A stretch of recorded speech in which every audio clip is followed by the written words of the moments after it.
जाजपुर जिला दशरथपुर ब्लॉक तलिहा पंचायत सिद्धेश्वर ग्राम में 54तम हरिनाम संकीर्तन पालन हो प्रति वर्ष भली एही वर्ष मध्य सिद्धेश्वर ग्राम दीक्षित साही कार्तिक मास सप्तमी तिथि एही हरिनाम संकीर्तन बा अष्टप्रहरी अनुष्ठित हो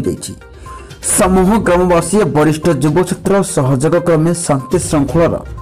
समापन एवं प्रसाद सेवन कार्यक्रम होता।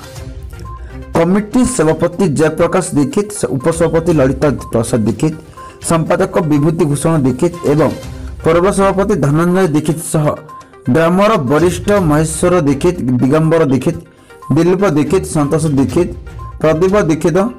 प्रकाश दीक्षित उपस्थित रही पुरातन परंपरा को सुचारू रूपे परिसमाप्ति करथिले।